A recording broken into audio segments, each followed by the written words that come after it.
Welcome to People, Places, Planet Pod, the official podcast of the Environmental Law Institute, a nonprofit, nonpartisan organization working to ensure a healthy environment, prosperous economies, and vibrant communities founded on the rule of law. Welcome to this week's episode of the People, Places, Planet podcast series. My name is Georgia Ray, and I'm a research associate here at the Environmental Law Institute. If you are a regular listener, you may be used to hearing Heather's voice. I want to first extend a thanks to you for being a regular listener, and secondly, let you know that I will be taking over for Heather as the new podcast host. I'm excited to continue bringing you interesting discussions regarding current issues in environmental law and governance. This week, we have an episode from our partner, Sidley Austin LLP. Sidley Austin LLP and ELI have joined together to launch the second season of the podcast series entitled The Enforcement Angle. Through the year-long series, our goal is to discuss state and federal enforcement of environmental and energy laws and regulations with senior enforcement officials and thought leaders on environmental enforcement in the United States and globally. Today's host is Emily Malin. Emily is a partner in the Energy, Transportation, and Infrastructure Practice Group at Sidley Austin LLP in Washington, D.C. She appears regularly on behalf of energy clients before the Federal Energy Regulatory Commission, or FERC. On today's episode, Emily speaks with Matt Christensen, the General Counsel of FERC. Prior to being named General Counsel, Matt served as the legal advisor to Chairman Glick. He joined then Commissioner Glick's office in 2017 from the Commission's Office of the General Counsel. Before joining Commission staff, he served as a law clerk to the Honorable Stephen F. Williams on the U.S. Court of Appeals for the District of Columbia Circuit, and the Honorable Jesse M. Furman on the U.S. District Court for the Southern District of New York. He was also an Energy Law and Policy Fellow at NYU Law School's Guarini Center on Environmental, Energy, and Land Use Law. His academic work has appeared in the Harvard Law Review, the Texas Law Review, and the Energy Law Journal. He is a graduate of Yale Law School and Columbia University. He and his wife Celia have 2 daughters and live in Washington, D.C. I will now pass it over to Emily to conduct the interview. Hi, everyone. Thank you for joining the podcast today. My name is Emily Malin. I'm a partner at Sidley Austin in Washington, D.C., and I'm delighted to be joined today by Matt Christensen, who's the General Counsel of the Federal Energy Regulatory Commission. I have been practicing before FERC, as we'll probably be referring to it today, for 15 years. So it's really exciting for me to speak to such a FERC insider, which we know Matt is, about some of the priorities of the agency, and especially as it relates to climate change and the grid of the future and where all that stands. So Matt, I want to say thank you for agreeing to do this today, and welcome. Thank you, Emily. It's a pleasure to be here. So I know that we've chatted briefly about what we wanted to cover today and sort of what the point of this podcast is, the enforcement angle with ELI.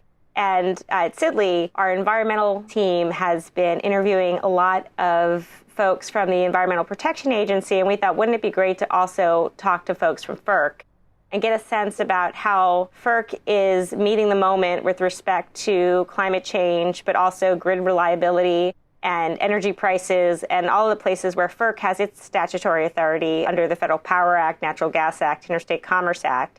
So I think the first question I just wanted to launch into today is what role that FERC can play, either indirectly or directly, in addressing climate change. Let me just start off by saying I wouldn't be a halfway decent general counsel if I didn't begin with a disclaimer, which is just that any views I express today are my own and not necessarily those of the commission, the commissioners, or commission staff. So with the boring part out of the way, let me get to your question. This is something that I've actually spent a lot of time thinking about. Back when he was a commissioner, now Chairman Glick, and I actually wrote an article together tackling this very issue. And I'm not going, I will spare our listeners the full synopsis of the article. But the takeaway is, yeah, I do think there is an important role for the commission to play with respect to climate change. But it's a very different role than the EPA or the state legislatures, because the commission really is not an environmental regulator. There are some things that the commission does that I think do have an important environmental flavor around the siting of infrastructure. But when people think of the stuff for which the commission, I think, is most famous for, infamous for, I don't know, you can choose your word, really with the regulation of gas and electric markets, in that role, the Commission is an economic regulator. So its responsibility is not to address climate change. That being said, the thesis of the article that I wrote with the chairman was that FERC, under a very traditional, conventional understanding of FERC's authority, FERC can take actions that have an important, albeit indirect, effect on climate.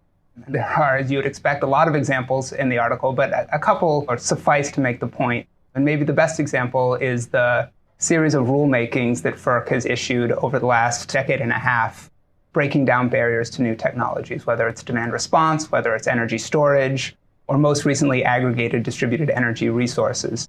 These rulemakings, I'm pretty confident they don't mention climate change anywhere in those rulemakings.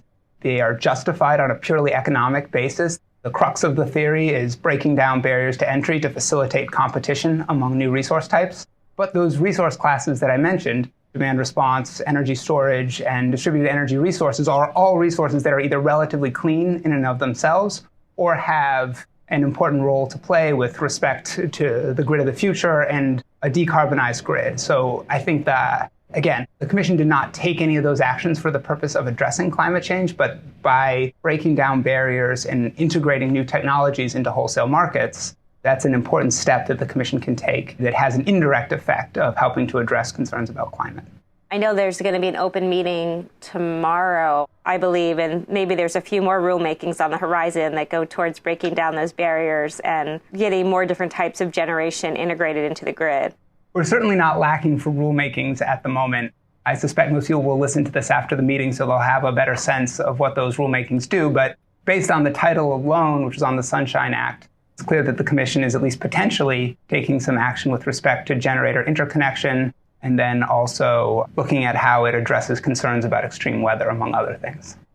As general counsel, actually, for my clients who are the folks who are commenting on these rulemakings, what causes your ears to perk up when you're reading comments when it comes to hearing more from not only the public, but also regulated companies that are impacted by these rulemakings? So I am a lawyer who loves being a lawyer. I'm not one of those people who went to law school because I really want to do policy work. I really try to focus on the legal side. So for me, there are three classes of comments, I guess you could say, that really get my attention. One is anything about the Commission's jurisdiction, both because it's sort of the quintessential legal question, but it's also something that I find fascinating. Two is anything that argues that the Commission or what the Commission is proposing to do or considering in a final rule or any adjudication is arbitrary and capricious because it's inconsistent with our precedent or what have you. That's obviously something I spend a lot of time thinking about. And last, but by no means least, the third major consideration under the APA is whether there's substantial evidence to support what the Commission is proposing to do or actually doing. So anytime any of those three phrases come up, I promise it has my attention, and I'll probably read it a couple times. So every time we comment, we're going to put substantial evidence there, and we're going to underline it and highlight it. Underline it, underscore it, bold it, anything. That kind of goes into my next question, too, which is, and you kind of touched on this with the article, which I did have the pleasure of reading when it came out a few years ago and had to do with how to interpret the Natural Gas Act, or that was part of the article, I know that. Do you think that FERC needs to expand or reinterpret its statutory authority or jurisdiction in order to address climate change and decision-making? You probably touched on this in your answer before, but I know that this is something that's come up a lot in comments, is that FERC is exceeding its authority or not focusing on its core authority. And do you think it needs Congress to step in and rewrite or amend the statutes that are currently in place?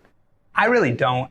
I know that there was sort of a period of time where, particularly focusing on the electric side or sections 4 and 5 on the gas side, where people were making the argument that the delineation between federal and state authority, for example, had become hazy.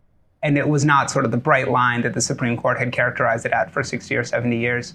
I sort of disagree with that approach. I think that the jurisdictional lines are relatively clear.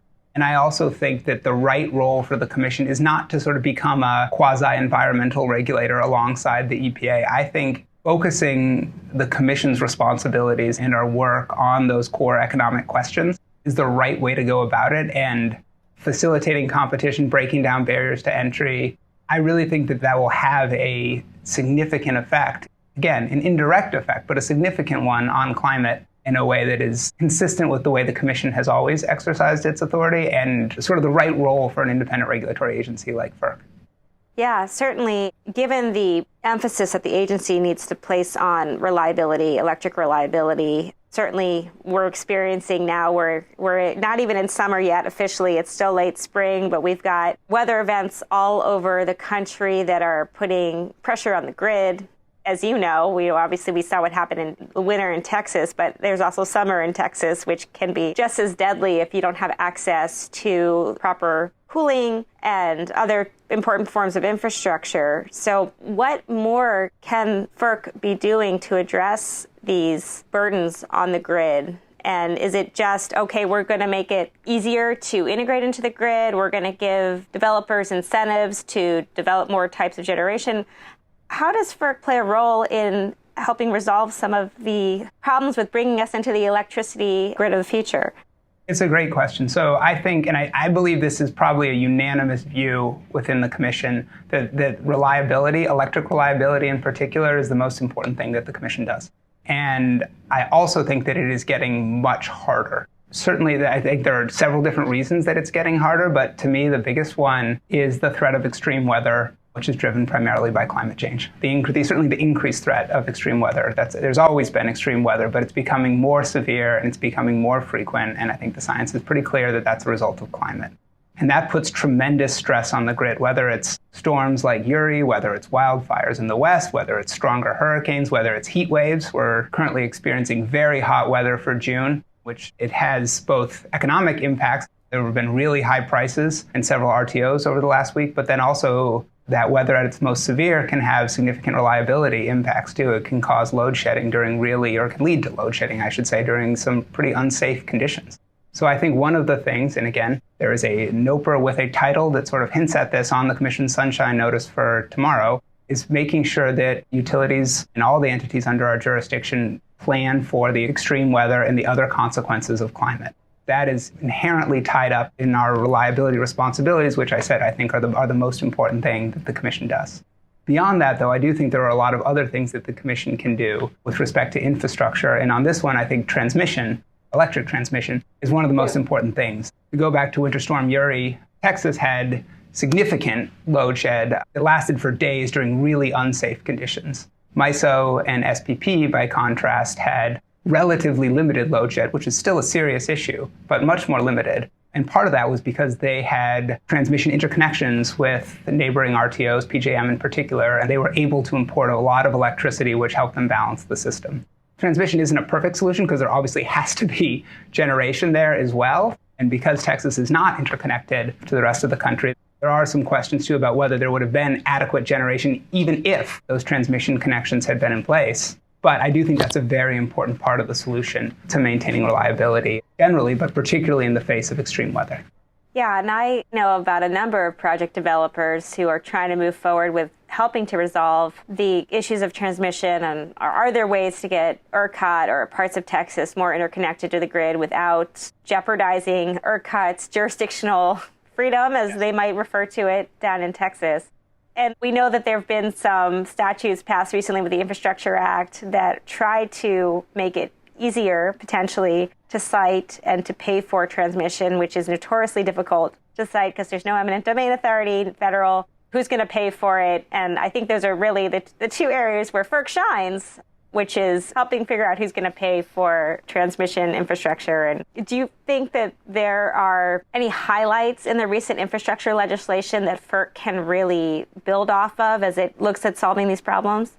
I do. I think the most obvious answer is in the bipartisan infrastructure bill, Congress included an amendment to Section 216 of the Federal Power Act that overrides a decision issued by the Fourth Circuit that limited the Commission's backstop siting authority, which is what 216 exists to do. There's a somewhat complicated relationship where DOE has some responsibility and FERC has some others.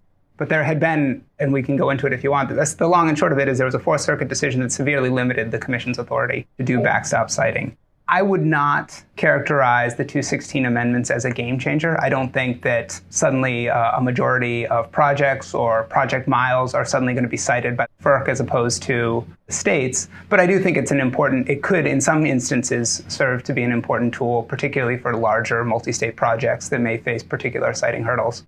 Again, I don't think, though, it's going to displace the states. And under this chairman, in particular, coordination and cooperation with the states on transmission has been a priority. So I think it would be a mistake to suggest that this is going to sort of upset that traditional citing balance. But it's an important tool in the tool chest. It's probably not a hammer. It's a more eccentric tool, but it's a tool nonetheless. I also think that a lot of the other transmission-related provisions, they give some really important authority to DOE and less so to FERC. DOE obviously does a lot of really important work in transmission development that then has effects on the facilities that FERC regulates and the utilities that FERC regulates. We also know, too, that transmission is notoriously expensive, and figuring out how we're going to fund that is always an important question. And at FERC, you're not the state-level regulator dealing with the ultimate consumers of electricity. That's, like I said, that's the state level. But now that FERC has this Office of Public Participation, what kind of role do you see that playing in terms of how we're going to allocate costs for these new transmission facilities? Because we all know that the grid needs to improve. We all know we need to build more. We all know it's going to be expensive. And we need to figure out how to pay for it. Is there any discussion of FERC in terms of how this interplays with the new Office of Public Participation? At one of our recent NARUC discussions, Rich, or Chairman Glick, started it off by sort of analogizing transmission to a famous Dale Bumpers quote, which is, everyone wants to go to heaven, but no one wants to die. I think there's something similar there with transmission. Everyone wants more transmission, but no one wants to pay for it because it is, as you say, very expensive. I think the Office of Public Participation will play an important role there. I mean, it's not a decisional office, so they're not weighing in on the merits with the commission, but their responsibility is to ensure that a broad range of stakeholders, including those that aren't traditionally represented in front of the commission or don't necessarily have prestigious law firms like Sidley representing them, can participate and have their voices heard as well. And certainly the cost of transmission is going to be one of those. I think one of those issues that they weigh in on. I also think that there's going to be an important role for the Office of Public Participation with respect to those 216 amendments I mentioned just a second ago, because the Commission does have eminent domain authority. And the exercise of that eminent domain authority obviously has consequences for landowners and for people who live in the vicinity of a proposed project, even if they don't own the land over which it's proposed to traverse. So making sure that their views are incorporated in any citing proceedings that the Commission does, I think will also be a very important responsibility by the Office of Public Participation. What do you think is needed to facilitate and maintain low-cost delivery of electricity as we've seen the resource mix changing across the country? I'm probably going to sound like a broken record, but I'm going to go back to transmission again. I think it's important for so many different reasons. One is when it comes to bringing on new resources, which are the resources that customers are demanding, that companies are demanding, that are necessary to meet state policies and to meet federal procurement goals. Right now, the interconnection queues to bring those resources on are long, and the cost of interconnecting is really costly. And those are costs that are ultimately borne by consumers, both the delays associated with bringing projects on, but then the actual dollar cost of interconnection. Increased transmission capacity, smartly designed and planned transmission facilities can help bring that cost down significantly. So that's one element of maintaining affordable power. But in addition, particularly as the resource mix changes, transmission is incredibly important for moving power around the country and between regions, both within regions, but then also between regions.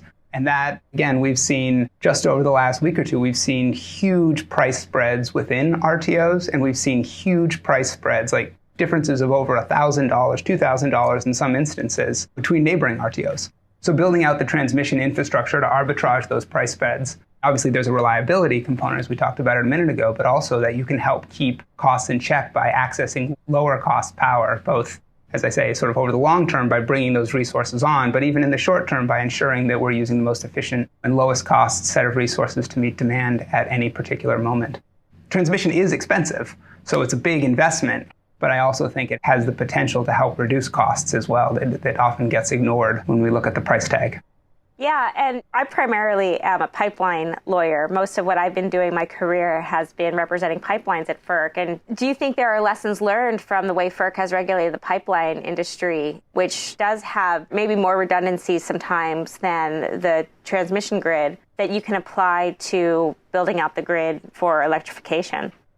Yeah, I do. The system is different because so much of the way that pipelines, as you know, and I suspect a lot of the listeners know, so much of the way that pipelines are financed are through bilateral contracts with shippers. And the corollary on the electric side would be merchant transmission projects, which are those where basically the developer funds the cost and then recovers it through bilateral contracts. And that just is not used nearly as much on the electric side for a whole host of reasons.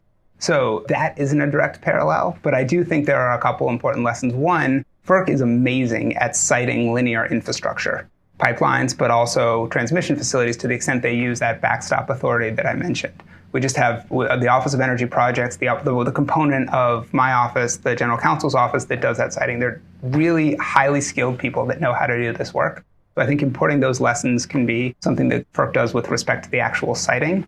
But I also think there are more qualitative lessons to be learned as well about the importance of redundancy, the way network infrastructure can work together. It can help FERC as it regulates transmission planning. I mean, it's not one-to-one. We're not transmission planners, just like we don't plan out the pipeline grid. That's done by private entities, and we just do our certifications. But I think there are lessons that can be learned and passed along about how you build a redundant system based on linear infrastructure. To be clear, I mean redundant in a good way, because redundant relates to reliable, I know too. what you mean. I was just kind of smiling because I know one of the major tensions, especially with rate making, is how much we have this used and useful concept. And so with redundancy, obviously we need it. We see the importance of redundancy when we have major pipeline shutdown like Colonial Pipeline last year. Because you can't just build another pipeline along Interstate I-95. Believe it or not, that would be difficult to do. Really hard, yes. But also how we inform the regulator the importance of redundancy and that we should be able to recover those costs for the redundancy because there are benefits to that. And the benefits happen on the days that the prices spike. So how we communicate as regulated entities, how you communicate the value of redundancy and that it's something that is worth putting into rates. Because in the past, that's been hard to do. And we see sometimes with these price spikes, the outcome of not having redundant systems in place. Yeah, I think that's right. It's not a one-to-one comparison, but on the electric side, we often talk about resilience and the resilience benefits of transmission. And you see it both in something like Winter Storm Uri, where transmission helps keep the lights on. But then there are also transmission lines go down or their capacity is reduced when the weather is extremely hot. So making sure there's adequate capacity to maintain the system under less than ideal conditions is really, really important. Again, both for ultimately protecting customers because it helps keep rates at reasonable levels, but then also ensuring the reliability of the system. The problem is it's a little bit more qualitative. As long as you meet your NERC criteria, it's harder to say exactly what the benefits of that redundancy are, but I agree it's something that should be considered in the planning system. And the Commission's most recent NOPR, the one on transmission planning and cost allocation that went out in April, I do think gives transmission planners some space to consider that redundancy if the Commission goes ahead, and some additional space, I should say. They obviously consider it now if the Commission goes ahead and finalizes that rule. Okay. And then I guess on the pipeline side, how closely, I hope closely, is FERC monitoring developments with respect to different types of fuels being transported via pipe? I mean, clearly your jurisdiction under the Natural Gas Act arguably doesn't, or actually I think we know doesn't apply to, say, CO2, for example. But hydrogen also, we know we have pipelines who are blending some hydrogen into their systems. How closely is FERC monitoring what pipelines are doing to invest in different types of fuels and different types of maybe greener forms of natural gas, responsible natural gas, renewable natural gas? There's many words for it. And do you see the need for any rulemakings there or new statutory authority there? It's something we're keeping an eye on in a couple different respects. I won't speak about the specific filing, but we've received some to incorporate whether it's renewable gas or responsibly sourced gas, or there are different monikers that go with it, into pipeline tariffs, and the Commission's, of course, acting on those. An issue that we hear a lot about, too, is hydrogen blending. And I'm going to reveal the limits of my technical understanding. But basically, as I understand it, the chemical properties of hydrogen are very different than the chemical properties of natural gas. The different molecules. Yes, exactly right. As our various scientists explain to me on a regular basis. And so there's blending that's being done in some parts of the country, but there may have to be some retrofits or casing changes or things along those lines so that the natural gas pipeline that operates with a relatively high percentage of hydrogen in it would need some retrofits, or to the extent we're building a new one, might just be built to handle that. And that's something we are taking a look at. Because we're relatively reactive on the siting side, we would consider it when an application is presented to the commission. But you can sort of, because again, it's something a lot of regulated entities are interested in, it's something states are interested in, it's something customers are interested in. We are keeping abreast of those developments and trying to learn what we can about what is needed or what the commission's role should be and how we think about whether changes to the infrastructure that we're permitting, doing it slightly differently in anticipation of those changes, is something the commission needs to get ahead of. Yeah. Also seeing this with jet fuel, renewable jet fuels on the oil pipeline side as well. It's interesting because of the different jurisdictional interplays between what FERC is allowed to do under the Interstate Commerce Act versus the Natural Gas Act and how much authority the agency has under both statutes. So it's something we're watching as well and trying to help clients navigate through on our end. Which kind of brings me into another question, kind of related but not entirely, is are there certain key technologies that you think are facing the largest barriers to entry, and does FERC have a role to play to remove those barriers when it comes to bringing us into our future grid, our future energy delivery systems? I think the single biggest barrier right now is technology agnostic, and that's the interconnection queues. They are long, and the process of getting interconnected is expensive, and that affects all sorts of different technologies. And again, the Commission has an item on its sunshine notice for tomorrow's meeting that, at least based on the title, seems like it may very well address or propose to address some of those issues. That's certainly a big one. I also think that there are some technology-specific ones, some of which are still tied up with the interconnection process. How storage is modeled, for example. Storage is going to act differently than a traditional generator in a lot of ways in terms of when they're likely to charge and when they're not, and how that is modeled and incorporated into the system. And then increasingly, storage is paired with solar or wind, and to create what we call hybrid resources, which have their own operating characteristics. And ensuring that market rules, legacy market rules, don't act as a barrier to those resources or don't sort of impede those operating characteristics is an important thing for the Commission to do. And then the last resource class that I'd point to is offshore wind. I mean, this offshore wind development is being driven largely by the states at this point, which is not to say the federal government doesn't have an important role with respect to siting, since most of the projects are in federal waters. But as we sort of look past individual state projects or projects that are built pursuant to individual state RFPs, I think making sure the grid is capable of bringing on the gigawatts of offshore wind that seems like we're headed towards is going to be an important issue. And I think if we don't do it smartly, could represent a significant barrier to entry for those resources as well. I know we talked about this briefly already, but are you seeing any new or increased jurisdictional tensions between FERC and state and local regulators generally, but also with respect to how much coordination is going on when these state regulators are citing these projects? How much coordination is going on at the federal level to make sure you don't just have these stranded assets in the middle of the ocean that are shiny and new, but can't actually deliver energy to the rest of the country? In my view, and I should be upfront, this is something I've also spent some time writing about. I actually think the division between federal and state authority is relatively clear. So I don't think there have to be tensions, or I don't think that tensions are built into the statutory framework. That being said, by virtue of the fact that states regulate one part of the electricity sector and FERC and the federal government regulate another, there are going to be inevitable indirect effects between the two. I don't think those effects have to be the source of tension, though. I think, again, one thing that the current commission has put a lot of emphasis on is cooperation with the states. This was a theme of the transmission planning and cost allocation NOPR I mentioned a minute ago. This is very important to a number of different commissioners, including the chairman, but also Commissioner Christie. I think all the commissioners have said something to the effect of the importance of federal-state cooperation, which is a long-winded wind-up to my answer, which is basically to say I don't think there has to be that tension, and I think provided FERC works with the states and they can use, the federal regulators and state regulators can use their authority sort of through a cooperative federalist paradigm, I think that can reduce a lot of the tensions. I think offshore wind is, to get to your specific example, it is new because it's, as you say, it's a fancy, shiny new technology. But the idea of states procuring certain resources echoes back to the dawn of the Federal Power Act. And that situation is a little bit different because offshore wind is predominantly being procured by states in RTOs and ISOs right now. But this idea that states choose particular generation assets and then FERC operates the bulk power system in a way that accommodates those assets and then takes maximum advantage of them, and to the extent there's transmission needed to integrate those assets, that transmission is planned and paid for appropriately. I don't think that has to give rise to tensions. And in fact, I think if it's a priority of FERC, as I think it is right now, I think those tensions can be reduced and you can sort of have, maybe I'm just being optimistic, but you can have a pretty durable regulatory framework for bringing those assets online. Yeah, I think that's true. I know, at least just based on being an audience member for some of the recent commission meetings, and there's the tension between, especially when we're talking about some states prioritizing renewable energy over other states, and concern that the states that are not prioritizing renewable energy are going to be subsidizing the states that are prioritizing renewable energy. I know that's comments that have been made by a certain commissioner in some of that person's dissents or their commentary. I guess there's different ways that this jurisdictional tension can arise, but maybe that's just the beauty of the federal system, is that we're always going to have these tensions.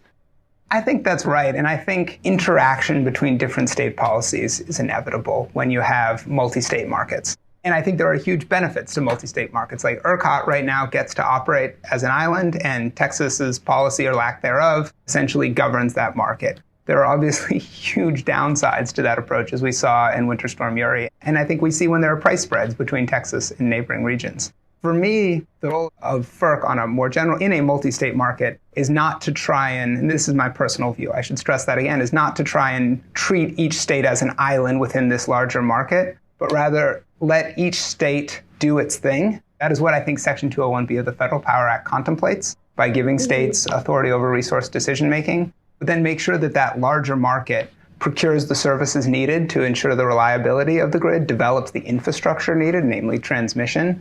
And then the interaction between state policies is inevitable. And I know we spend a lot of time on that now because it's a big deal. And states are getting more aggressive in the way that they regulate the resource mix, primarily because of concerns about climate change.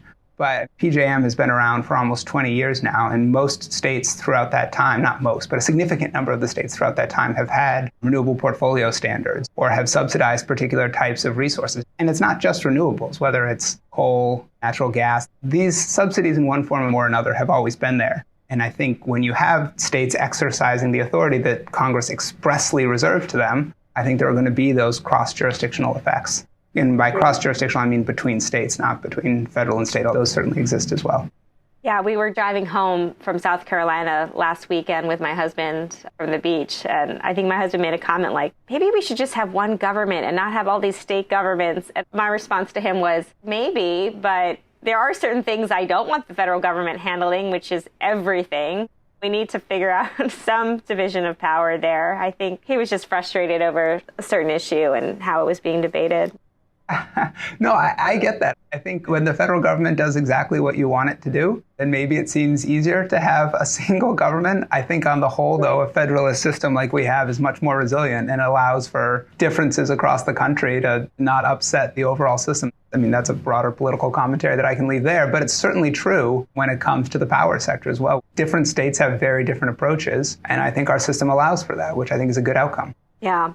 Speaking of ERCOT, I'd always thought that we need a natural gas policy act for electricity so that you could get these interconnections between different states without necessarily impacting the jurisdictional status. Maybe that would be helpful, but that obviously is for Congress to figure out, not for FERC to figure out. I'm always happy when we can shift a problem from the Commission to Congress, and that one is definitely their responsibility.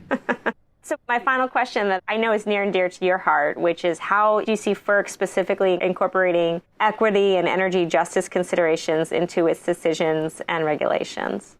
This is a question that I do care about a lot, and I think there are a couple different facets. One is, I'll call it procedural, for lack of a better term, although that really is not a perfect term.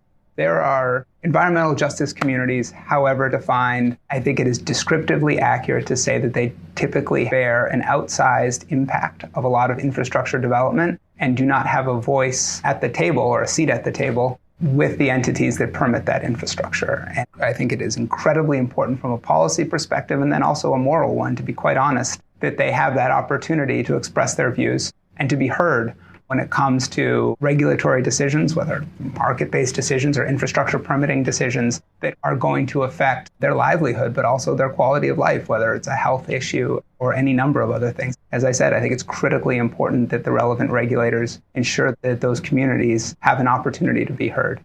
But I don't think it's purely procedural and that it's about an opportunity to be heard too. I think it is also true that FERC's mandates, and it differs a little bit with respect to different mandates, but that they contemplate considering environmental justice issues, whether it's under the public interest or the public convenience or necessity or what have you. There's a site for this now. Last summer, the DC Circuit issued an opinion in an LNG siting case. The case is called Vecinos, where it held that the Commission acted arbitrarily and capriciously in its consideration of EJ impacts of a proposed facility. And it didn't just send the question back to the Commission to sort of dot its I's and cross its T's, but it actually told the Commission that it had to redo its public interest and public convenience and necessity determinations in light of that correct environmental justice, non-arbitrary and capricious environmental justice analysis, which I think stands for the proposition that those considerations, the EJ considerations, are tied up with the Commission's public convenience and necessity and public interest determinations, which I think is right. It's hard for me to see how you can really evaluate the public interest without thinking about impacts on those communities that most directly bear the proximate consequences of infrastructure in that case. So I do think there's a substantive component too. It's most easy to see on the infrastructure siting side, whether it's pipelines, transmission facilities, hydroelectric facilities, LNG facilities. But I also think that there are some potential EJ and equity implications on other aspects of the Commission's authority, although it's never going to be as direct as it is when we talk about citing a major new facility and the consequences that facility has on the people that live next to it. So is that more embracing a different type of NEPA process in order to get more of those voices participating in the decision-making process? Is that where you think that comes in? On the infrastructure siting side, I think NEPA is obviously the statute that we use to facilitate a lot of that consideration. The participatory side may include, it's going to be different things in different cases, but maybe it's more meetings in communities or it's ensuring different types of information is shared. I also think, though, that with respect to NEPA, there's also a substantive component, too, in that a lot of infrastructure is developed in areas where there is already a lot of infrastructure. And so we have to consider the cumulative consequences. And considering the cumulative consequences of infrastructure doesn't mean you don't build any more infrastructure in that area. There are often good economic reasons, among others, for why infrastructure is built in a particular area. If you're going to export LNG, for example, it makes a lot of sense to build it next to a robust pipeline network where it's easy to bring a ship in. And there are only so many places like that in the country. But I also think it's really, really important that we consider what the cumulative impacts of the umpteenth facility on communities that already bear a lot of those consequences. And as I say, that doesn't preclude a finding that the facility is still in the public interest or not inconsistent with the public interest, but it is critically important, in my view, to consider the facility in the context in which it will actually operate and in light of those impacts that the communities already bear. Again, I don't see how anyone can say that they are considering the public interest fully considering the public interest without thinking about those considerations as well. Well, Matt, I really want to thank you so much for your time this morning. Before I let you go, I would love to hear just a little bit more about what brought you to FERC, how you got to be general counsel of the agency, and what got you interested in this area of the law.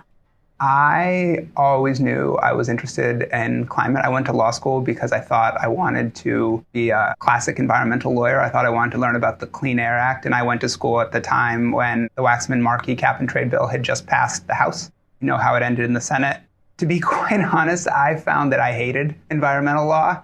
Hated's too strong. It didn't evoke, I cared a lot about climate, but learning about BACT and other things that are critically important to environmental protection issues it was not as interesting to me personally as I might have hoped. I knew I wanted to learn more about energy, and this is a sort of weird coincidences. Miles Farmer, who is a legal advisor to Commissioner Clements, he and I were in the same class in law school and very good friends in law school, and still today.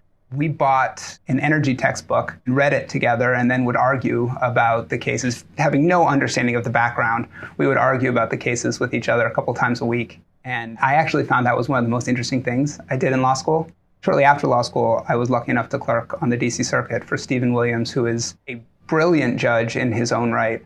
Before going on the bench, was an oil and gas professor. And as, again, I suspect most listeners to the podcast know, FERC's orders are overwhelmingly appealed to the DC Circuit. And he had the reputation of a FERC expert. I will say they're not the most popular cases among judges and clerks on the DC Circuit, but he was the outlier in that sense. So I got to work on a handful of cases for him, and I absolutely loved it. I knew that's what I wanted to do.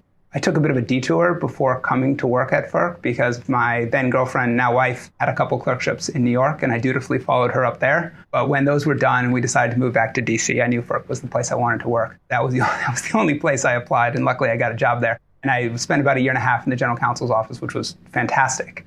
And then Rich Glick was confirmed as a commissioner, and he hired me as a legal advisor, and I spent just over 3 years working for him. And then when President Biden named him chair, we joked that I was the first person he kicked out of his office. He had had all of his original advisors up until that point, until he sent me to become the general counsel, which is, I am quite confident, the best job I'll ever have. I guess this is public, so don't tell Rich. I think it's the best job in the agency too. But it's been fantastic for the last year and a half that I've been privileged enough to do it. Well, kudos to you. What a great story. And really, it's been really a delight to get to speak with you this morning and hear your views and get a little bit more insight into decision-making at FERC. I really appreciate your time. Thanks, Emily. Pleasure's all mine. Thank you for tuning in to People, Places, Planet Pod, brought to you by the Environmental Law Institute. We would like to hear from you, so please send us your questions, comments, and ideas to podcast@eli.org.